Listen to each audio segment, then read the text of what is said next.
And I guess as the last speaker, what I wanted to do was to really come back to, in a sense, we've been around the planet, we've been around the jigsaw of this carbon future thing.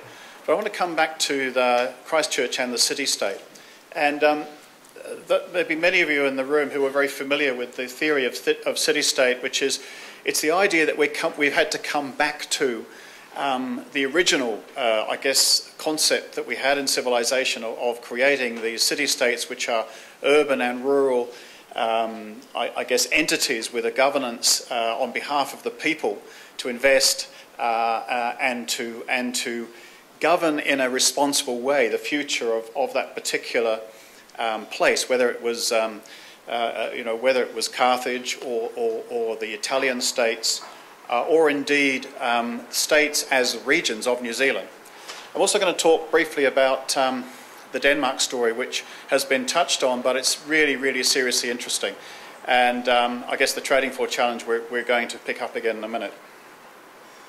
So this here is, again, not rocket science, but it's just a way of thinking about, say, Christchurch and indeed Canterbury. So there's Greater Christchurch, the urban development strategy represented by James Cagle here, who's leading that.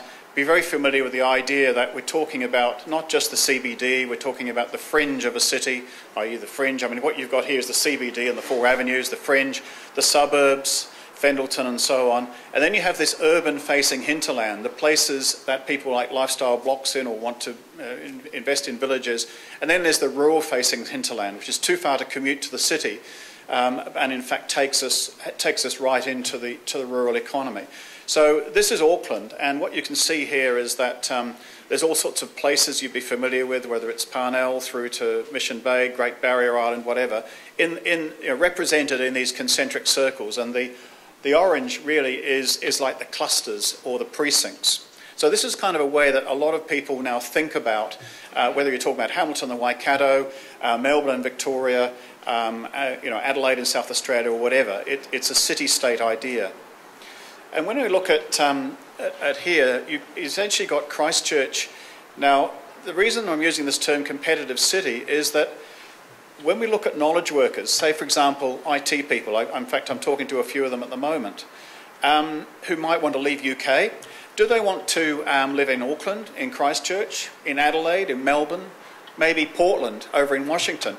These people may well be looking at similar sort of what you might call boutique, great lifestyle. I mean, Christchurch, fantastic lifestyle. 15 minutes to work and that's a struggle. You know, any more than 15 minutes we're complaining. And half an hour to whether it is climbing, mountain biking, scuba diving or whatever. And then you have your Canterbury regional economy. And so the point is that actually we're competing for those people or for investment with a number of other places where they could equally go, or those investors could equally go. And I guess that's really the sort of an assumption. So this is like sitting. I'm not talking about carbon now. I'm just talking about the whole idea of competitive city-states. And so Auckland is going through. It's going to go through actually a very bumpy road with the city, with the super city. I understand that the key commissioner is now attacking the changes to the super city design that are being proceeded with by the commissioners of the implementation of the super city. So the super city, in fact, was designed on the basis of competing with Vancouver, with Melbourne, with Seattle or whatever, which all have a much more concerted and sort of unitary governance of various sorts. I'll have to say there is nowhere on the planet that has adopted the Auckland single city model. So it's like, well, we've invented something that nobody else has tried. So that's going to be interesting as to how that works, how that plays out. What I want to do is to share with you some thinking about how people. Hamish talked about mum and pop. How do we make decisions around the family kitchen table when it comes to fundamental things like, say, to live in Fendleton or to up sticks and go and live in Nelson or whatever it is. And what we've got here is the idea of four attractors. That what we do, and we talk about our family's interests, my wife, my husband, the kids, if they're teenagers. First one is probably really, really important, is livability. How attractive is it for me and my family to live here?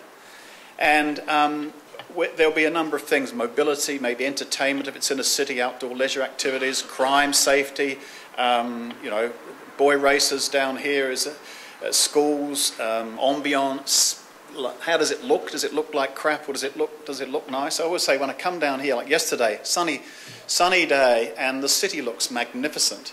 The kind of the way in which the heritage and the new stuff, particularly within the four avenues, there's nothing like it in Auckland at all. It's just fantastic. But there's another one: workability. How attractive is it for me and my family to find work here? Employment rate, these are some of the indicators: jobs available, economic growth, etc. Then there's investability. How attractive is it for me to invest there, to buy a house, maybe do commercial development? I mean, if in fact it's a declining place, it might be attractive because I can buy a cheap house. On the other hand, the house will be worth half the following year. And then the visitability. So we're looking at those four things, and what's interesting, this is actually looking at some of the Auckland ones. So this is Rodney District, which is north of Auckland, against the 12 cities there in the Quality of Life Survey, which is that middle red diamond. So the middle red diamond, which is all 12 cities, including Rodney, and which includes your own city. And then if you look at North Shore, it's actually taller. The livability is higher on North Shore than in the city.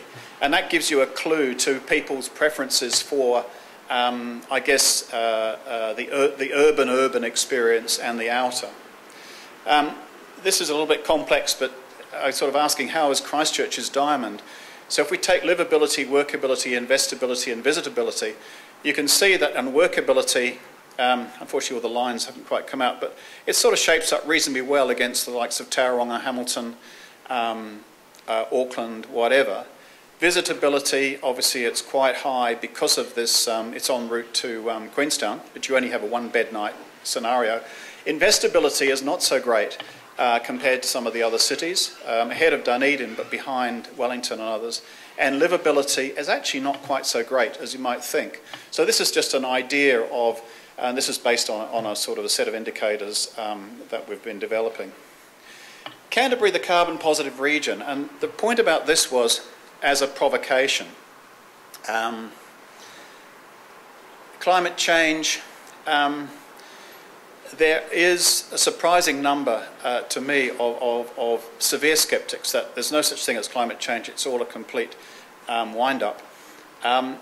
This is the NIWA data, which basically shows your Canterbury going up 1.8 degrees centigrade and becoming a lot drier and a lot windier.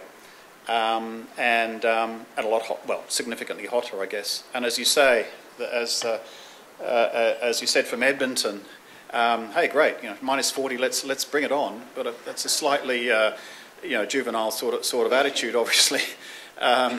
Having lived in Edmonton, I can see why people say that, though. It's pretty horrific.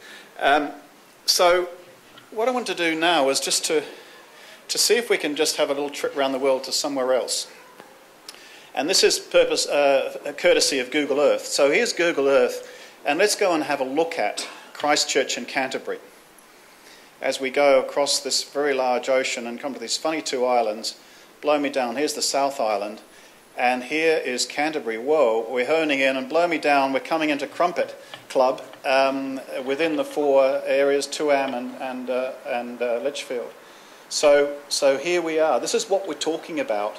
And I guess if we pull back, we're now looking at Canterbury region, which is a pretty amazing region. Interestingly enough, Canterbury region is 22,000 kilometres in landmass. And blow me down, it's exactly the same landmass amount as somewhere on the other side of the world, which we're hopefully about to go and have a look at. So let's go over the ocean, past this giant desert. I don't know what that place is called, terrible looking place. Malaysia, going across India, the Himalayas, across Europe, and where are we going? We're coming down to another place called Copenhagen. Let's have a look at Copenhagen. And